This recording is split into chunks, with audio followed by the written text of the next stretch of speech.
என்னோட கேஸில் சீமான் உச்சநீதிமன்றம் போய் விசாரணைக்கு ஒரு இடைக்கால தடையை வாங்கினார் இல்லையா.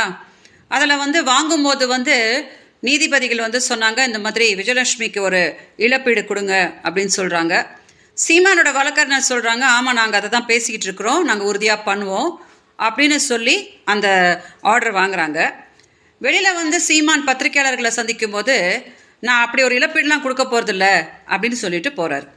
ஸோ தமிழ்நாடு மீடியாவுக்கு என்ன கன்ஃபியூஸ் ஆகுது அப்படின்னா, அடுத்ததான் நான் என்ன பண்ண போகிறேன், இல்லை என்கிட்ட ஏதாவது பேச்சுவார்த்தை நடத்தியிருக்கிறாங்களா, எனக்கு ஏதாவது இழப்பீடு கொடுத்துருக்குறாங்களா அப்படின்னு மீடியாவுக்கு ரொம்ப கன்ஃபியூஷனாக இருக்குது.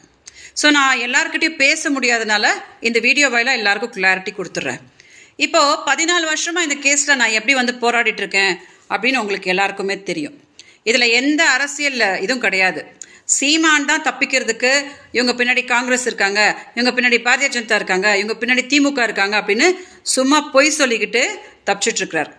இப்போ கூட சீமான் எந்த தவறும் செஞ்சுருக்கலன்னா, தமிழ்நாடு காவல்துறை பண்ணுற விசாரணைக்கு நேர்மையாக ஒத்துழைச்சிருந்தாருன்னா நிறைய விஷயங்கள் வெளியில் வந்திருக்கும்.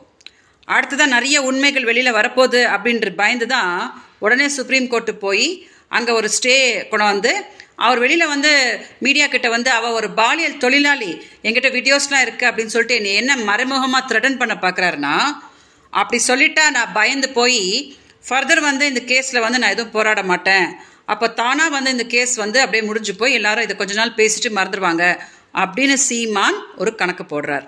இப்போ சீமான் கிட்ட நான் என்ன சொல்கிறேன்னா, பாலியல் தொழிலாளின்னு 14 வருஷமாக என்னை சொன்னதுக்கு நான் விடவே மாட்டேன்.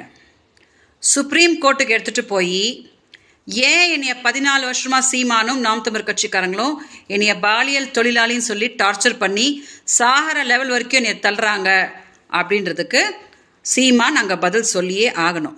ஓகேயா? அதனால் நான் ஏதோ பின்வாங்கிட்டதாவோ இல்லை அவங்களுக்கு பெரிய அளவில் ஒரு செட்டில்மெண்ட் பண்ணியாச்சு அப்படின்ற பேச்சுக்கோ யாரும் காது கொடுக்காதீங்க. இப்போ தான் சீமான் நல்லா மாட்டியிருக்கிறாரு. அதனால் அடுத்ததாக என்னென்ன ஆக போகுது என் தரப்புலேருந்து அப்படின்றது உங்களுக்கு எல்லாம் வரும். அது வரைக்கும் தயவு செஞ்சு எல்லாம் பொறுமையாக இருங்க.